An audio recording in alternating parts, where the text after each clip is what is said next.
I'm such like a weapons girly. Like I love weapon design, and it's just so cool to see like the big axe, you know, on a little girl like I love it. I love it. I love it. It's I got so the little fun. toys already, and the axe is always way Like, bigger than her. way It's so bigger, great. I know. Massive. Or Mina and her ridiculously big cannon or Her whatever. BFG. that Her is. BFG. Why do you need that? We're not complaining, but why do you need it? No, what You do know, mean we why? haven't Don't had one ask beep yet. Her questions big like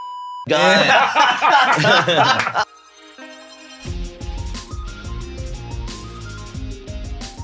Coming to you from Anime Expo in Los Angeles, this is the Anime Effect. Each week we bring you interviews with amazing people from across the world of anime, directors to actors, artists, so much more, to discuss their work and their anime faves.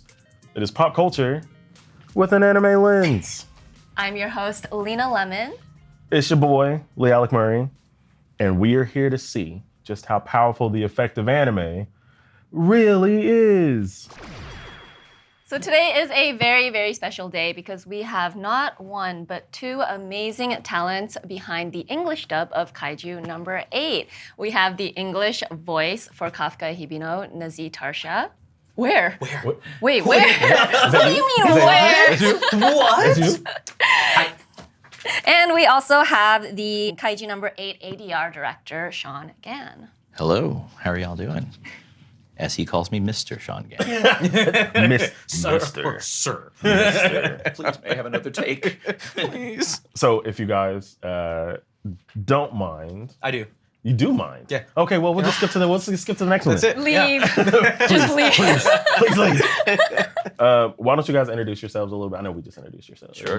Guys, but why don't you remind people what you do? And then Shawn, this is your debut, so why don't you give us a little background on you guys? Yeah, my name is Nazeeh Tarsha. I am an English voice actor, most prominently known for playing Kafka / Kaiju No. 8 in the show Kaiju No. 8. But you can also catch me in plenty of other shows produced by Crunchyroll. And yeah, check me out on my resume on my IMDb. You'll know where I am. Google him. Google it. Hi, I'm Shawn Gann. I'm ADR director and voice performer as well.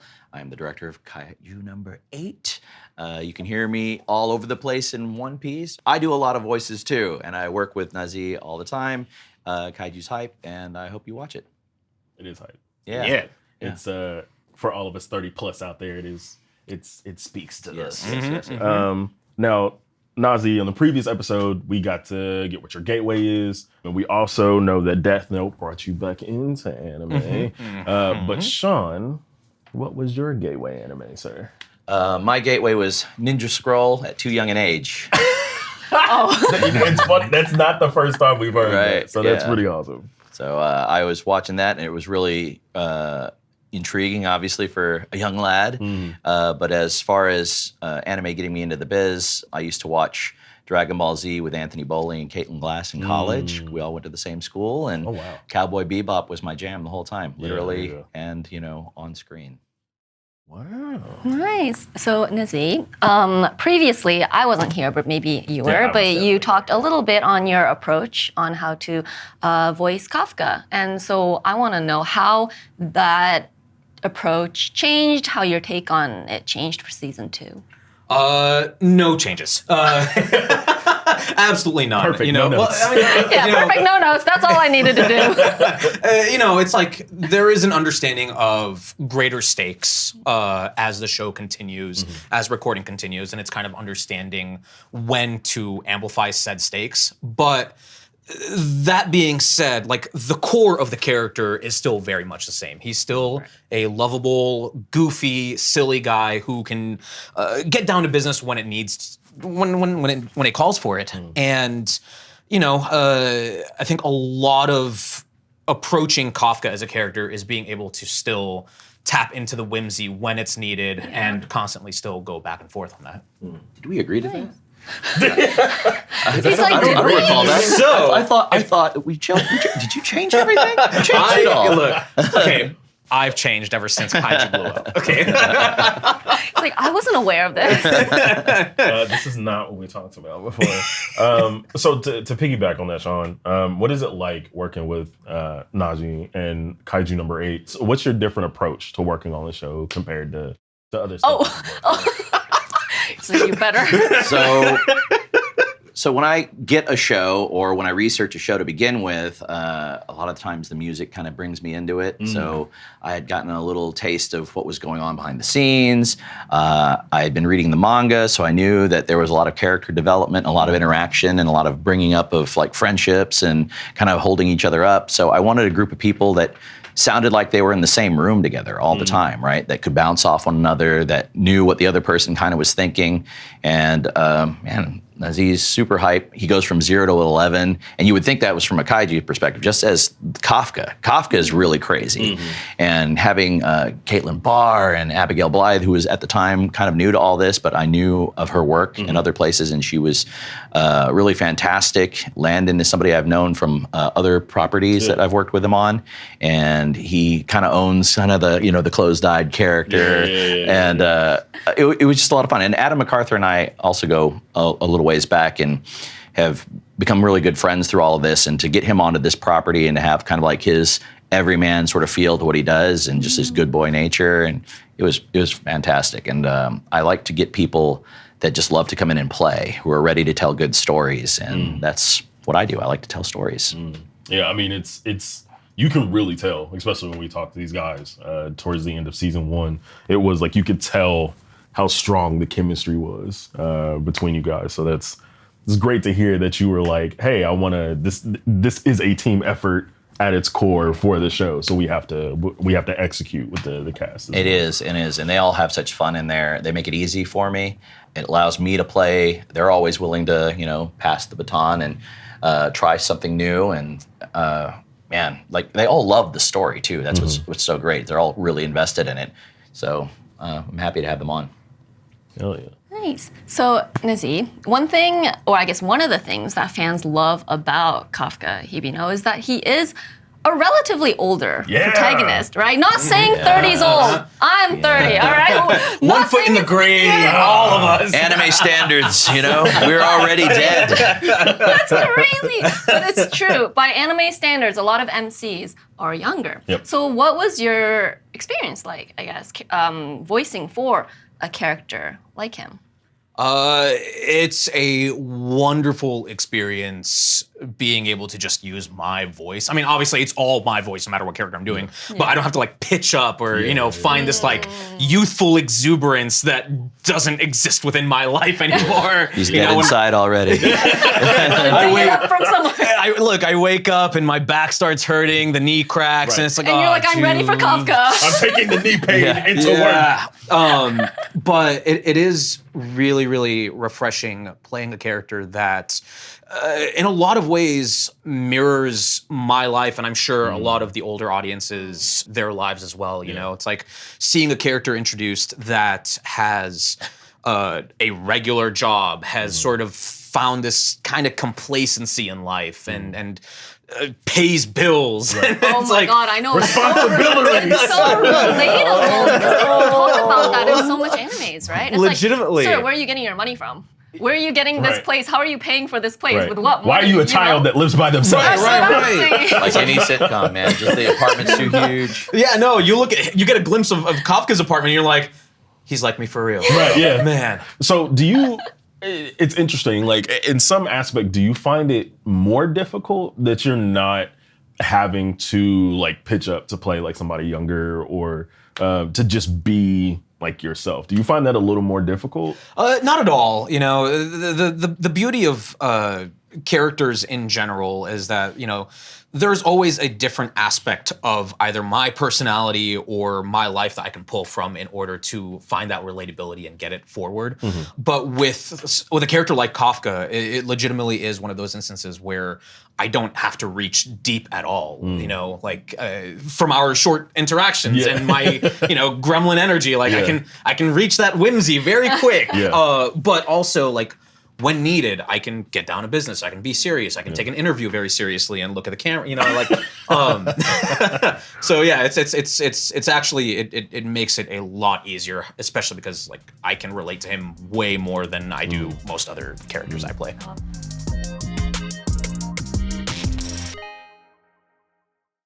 Hey, it's us just sneaking in to deliver a sneaky little ad break to talk about a tool that we think fellow cinephiles and anime fans alike should check out, and that is NordVPN. Guys, I've been using NordVPN for a while, and one of the features that I really like is being able to log into all of my services and accounts and everything securely so that I can watch my favorite anime as soon as I get home. You know what? I'm going to agree with you there. And at the same time, I know my online activity is safe with NordVPN's encryption, threat protection, and dark web alerts that guard against hackers and secure public Wi-Fi, even when I want to access content while abroad. Dark web. Hackers beware. You can unwrap this huge discount by NordVPN by heading to nordvpn.com/anime-effect. Plus, with our link, you'll get an extra 4 months free on the tier plan, and it is risk-free with Nord's 30-day money-back guarantee. Check out that link in the description. So adding on to what we just talked about, how Kafka is kind of like a very relatable character to you, right? So how has voicing Kaiju number 8 affected you? Because we kind of talked about how you, as a person, you kind of affected like the character, like you felt the, you know, the relation to the character. But how about the other way around? Like, do you think Kafka, how did he affect you? Well, it's funny, you know, there's a lot of parallels between Kafka and myself, just to kind of like get kind of cliched about it, but like, you know, it's like him and I are both in points of our lives where we're experiencing, you know, some trials and tribulations, kind of down on our luck. And then through happenstance, we both became Kaiju number 8, and our lives ended up taking a turn. You know, I have had privileges and experiences that I would not have had if it wasn't for this role. And it sort of helped give a renewed breath into my life. And it's also helped me tap into inspiring others. You know, I've met so many fans and so many folks who have told me that they themselves kind of felt that same mirror. But seeing him persevere and get through those obstacles helped kind of shed a light into, I can do that too. Like there is no reason why I need to give up on life right now. And so, like it's actually kind of scary and eerie just how close how parallel it really is. All the big things that have happened for him. And one story he told me is when the movie came out, he was able to take his family to watch it. Oh man! And it's the first thing they've been able to see and really verify and validate, you know, his work and what he's been doing. And it works the same with my family too. My nephews, my nieces love the show. My, you know, my aunts and uncles have seen it. You know, my parents have seen it, and it's a validating thing. It's one of the things we are doing this work, and especially for Nazeeh and his family, I was just so happy that they got to have that experience together, and that's the power of Kafka, the power of Kaiju. And it's so true. Like seeing a character like Kafka like persevere, right? Like it's so inspiring and motivational that it's like, it's never too late to do something. Like put your heart into it if it's something you genuinely love, right? Like this man's wanted to become that. He was like, I'm gonna do it no matter what. And it's just so like motivating. And I know we've joked about it a couple times, but there's such a great feeling, like such a sweet feeling that you have, like, having a protagonist that is, the worldview is from a 30-year-old. Like there's a like, that is something that hasn't really been done. I mean, I know there's other titles that have older protagonists. There's a lived experience with this character. Like you're like, oh man, I've worked a job that I absolutely hate, and like to get to my next job that I really want. Like we've all been there. So I think like when I started reading the title, that was the biggest thing for me. I was like, man, this guy is kind of like me. Like he's just kind of like trying to find his way, and then once he does, it's like, oh hey, like I'm here, and then now I just happen to find people that can kind of be in that flow state with me. Same type, right? You know, he discovered, you know, he had a dream, gave up on it, and came back after it. And, you know, I've made several creative pivots while doing survival jobs and stuff, you know. I thought I'd be a theatrical performer and, like, you know, end up at the Guthrie or Steppenwolf. Then I became a voice actor, and I thought, this is it. And then right around the, you know, 2016, 2017, I started directing and building shows and helping, you know, diversify casting at our facility. And from there, I fell in love with directing and made another pivot at 40. right? And so the last 4 years, I've been directing shows and just pumping them out one after the other. But it's nice to be able to have something like Kaiju land in my lap, and us just get excited for it and do watch parties for it, and really, pump each other up and celebrate our wins on this thing. Being able to speak with you guys here is an amazing thing for us, right? And to be able to represent our whole cast and crew here. So I'm excited. Yeah, shout out to the entire cast and crew of Kaiju. You guys kill it. Like, it's, I'll say it to the cows come home, man. Like, this is one of my favorite titles. I've watched it as many ways as I can. Like, as soon as the dub came out, I was like, all right, cool. We're watching it. And it was appointment viewing for me too, because we were doing the live broadcast. So I would I would be up on Saturday watching it. Turn around, watch the dub like it Saturday was morning cartoons. That's how it felt, right? It felt like a kid, and you get on there and they do the countdown. You have all the images how to hide from all the custom art that was there, and then just the 10, 9, and you're just everyone's just so hype about it. Yeah, man. Every morning I'm sitting there with my Cheerios. Let's go. Yeah, man, absolutely. Ritual. Saturday ritual. Yes. And they're gonna do it again. I'm so hyped. Yeah, so hyped.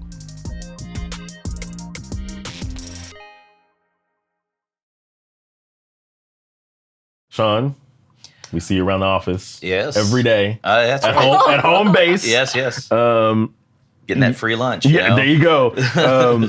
You've dabbled in voice acting yourself. Do you have a favorite role that you've done? Sure. It's my chance to pump up Doc. Yeah. Doc from Radiant. Pull it out. Dude, so we're waiting on a season 3 for that.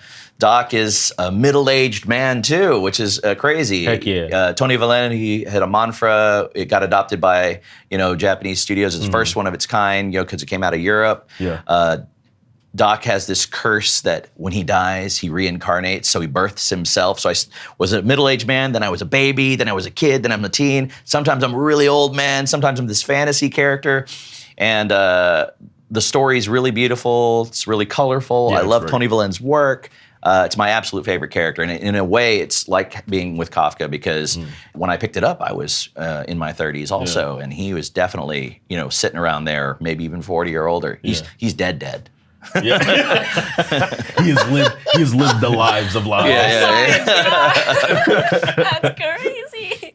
So, Nazeeh, what do you hope fans take from the new season of Kaiju number 8? And what would you say your favorite part of the season is, without spoiling, of course? Oh, well, without spoiling, there is still a lot that has yet to be touched or dabbled into. So, I think as a season 1 recap going into season 2, what I want fans to take from it, which I think is just the core message of Kaiju number 8 in general, regardless of how far along it is, which is, don't give up hope. It's never too late to pursue your passions, and find it within yourself to give life an honest shot. At the end of the day, we've only got one life, and you've got to try and live it to the fullest. So yeah, I think that. And then, in terms of season 2, just continuing the messaging, being able to rely on your friends, your peers, having that camaraderie, and knowing that you aren't tackling the world alone. Yeah. So if you need help, seek help, reach out, whether it's to loved ones, friends, family, whoever it may be in your lives that take on those roles. Hell yeah. Got that kaiju. Preach. Yeah. Got that, find your inner kaiju. Okay. Big question. Do you guys have a favorite kaiju from the series? And why? Oh, I've already said this a couple of times. Okay. From the series, Kaiju number 9 is my absolute favorite. He is weird. He is kind of disconnected from everything. He's not much of a villain, more so as just this presence that's there, and he gets to react to things in these really awkward ways, and we get to make these interesting tributes. Alejandro was excellent about the fight with Kaiju number 8, where he's losing immediately. He's like, I'm in danger. And that was memed completely. Yeah. Somebody took him all of 2 seconds to send me a Ralphie on a bus meme with Kaiju number 9's head on it. We move quick. I was like, this is it. funny. I know we're hype. I know we're in it with everybody. Everybody sees what we're doing. They're picking up what we're putting down. So Kaiju number 9 is just really wacky and fun. He is so I'm so wacky. down for it. Yeah. And that self-awareness of, Yep. I'm screwed. Yep. Like, you don't see that a lot with villains. Yeah, he's not reacting Yeah. to like his precarious situation. He's just at observing it, right? He's just like, these things are happening, and that's wild that it's happening. I've been around for forever. Why is this happening? Yeah, which I think is like a great take for like a villain character, right? Is that normally you don't see them in a position where it's like, I'm just here, and like we're just gonna just figuring it out, and then very rarely do you see them bail in a situation if it's not favorable. So yeah, like I totally get it, and yeah, he's just weird. He's a weirdo, man. Weird, bro. And the way he reacts to things, like even when he's listening to the radio, and like he's just like, "What? Zero? What is That's this?" crazy? Like, how's that happening?" Yeah, I mean, I've got to piggyback off that. Like, don't get me wrong, Kaiju number 8 will always be near and dear to my heart. It's my character and all that. But Kaiju number 9 is a fun character to witness and to see develop in front of us. And I think a lot of my favoritism toward him also happens to be because of the fact that he's played by Alejandro, who's giving a fantastic performance. Yeah, it is incredible. Yeah. It's you can tell he's having fun in the booth, and I think that translates to the character itself, and like it makes me want to watch more and see more develop as the show continues. I'm glad that worked out too, because that's something we actually spent time developing, was that weird cadence he has, wow. and kind of exploring like not the I'm a dark villain sort of situation, like really finding this kind of just awkward the space. awkward curiosity, yeah. Which I think is like just for the series as a whole, I think that's like kind of the two sides of the same coin situation, right? Because he's like the more like awkward, observer, and then Kafka is more of the like, like you said, I'm gonna grab life and I'm gonna make my dreams happen, and it's like it's two like different parallels. He's almost like a kid with a magnifying glass, because he's making discoveries and he's just like doing the things. There's almost no emotion to why he's Kid with doing it. just He's just power. figuring it out. Like, Yeah. I'm strong. Exactly. I'm born with this. Yeah. That's awesome. Well, before we let you two go, you kind of did answer this a little bit, so maybe Shaun, I want to hear this from you. But what message would you want to share with Kaiju number 8 fans? And going into season 2. Sure. Well, like I said before, I love the music, and we already announced that Aurora is doing the opening. That's really cool. I love that. They are incredible. The music is incredible. I'm so hyped for it because the opening and the closing were so great before. Season 1, it was so unique because usually that's not your stereotypical like opening and ending for an anime, right? Yeah. So that got me really hyped when I first saw it. I was like, oh my gosh. So without 100% spoiling anything, I'm like excited for the Easter eggs that you're going to see, because every anime opening gives away those things. But like Kaiju was kind of slick with it, right? If you weren't familiar with the manga at all, you kind of were just like, there's a lot of crazy monsters in here. There's this, there's that. So Or you're the DiCaprio meme. you're like, that guy right there. So I'm excited for that. I'm excited for you to see the closing of it. I know that it's going to be amazing. I mean, I've already been working on it, so I know. Kaiju's heart is still there. The core of these friendships, everyone supporting each other. You get the introduction, we got a taste of Gen Narumi, right? You get a taste of it. You get all. I'm so excited. You get all the glow up, the best glow up in anime, right? Everyone was like, "Please save my boy!" Yeah. And like the moment he pulls his hair back, in the trailer, everyone's already simping, Yep. So the heart's there, and I'm excited for fans to just go on this adventure with us and to discover new characters and to kind of enjoy it as much as we do, because we're having a blast. Yeah. I've anybody that will listen that hasn't watched Kaiju, I'm like, this is the perfect time. Season 2, it just like it's ramping. Like it's you gotta. Casuals love it too. My wife, who works in insurance, right? All her friends and coworkers ask what I do for a living. And they're like, anime? Oh, well, I don't watch anime. She's like, well, he's working on Kaiju number 8. Like, well, I watch Kaiju number 8. I watched that one. I know They're that like, one. that's not anime. I watch Kaiju number 8. Like their kids love it. The mixer, Nathaniel, his kids love it. They demand that he work on it and make it the best that it is. Wow. And he kind of runs our whole engineering team. So he's putting his best foot forward. And we didn't even touch on the sound, really. The sound of that whole thing is incredible. Incredible. Right, you can just feel it, like Yeah. everything. What I think that's important, and I know we're kind of getting off the beaten path and we got to go, but I think that's important for a show like this, especially when you talk about like the bigness of like just kaijus and the battles that they bring, and then like, you know, the artillery that's in the show too. Like the sound is like so Big important. axes, big guns. Yeah. God, it's amazing. Hell yeah, brother. I'm such like a weapons girly. Like I love weapon design. And it's just so cool to see like the big axe, you know, Yeah. on a little girl. Like I love it. I love it. I love it. It's I got so the little fun. toys already, and the axe is Yeah. always way Like, bigger than her. yeah, It's so I great. know. Massive. Or Mina and her ridiculously big cannon or Her whatever BFG, that her is. BFG. Why do you need that? We're not complaining, but why do you need it? You know, we haven't had one beat yet. Her big gun. Great end to the Great end. All right, y'all. Well, thank you both so much. Again, we're huge fans of Kaiju. If you guys haven't watched the English dub, please watch the English dub. These guys do incredible, incredible, incredible work. And we can't wait to see what the rest of the journey is for Kafka and his merry band of friends there. They're our best friends. Yeah, but thank y'all. I know your expo is going to be incredibly busy, so good luck with Anime Expo. Thank you so much. And hopefully we will have you guys back. This was Appreciate great. it. Yeah, no, I'd thanks love for to do this having us. again. Yeah, Yeah. no, or Thanks for having another us. It's been season. fun. Yeah. We'll have you back at the end of season 2. How about that? Everyone jokes about that. I'm always like, 10 more years, 100 years, 100 seasons. Let's go more. Come on. Keep it going. Keep it going, don't stop. Yeah. Side quests, side stories. Beach episode. Yes. Sports episode, beach episode. Awesome. Well, thank you. Thank Yeah, you. No, thank you all. Thank you. No, thank you.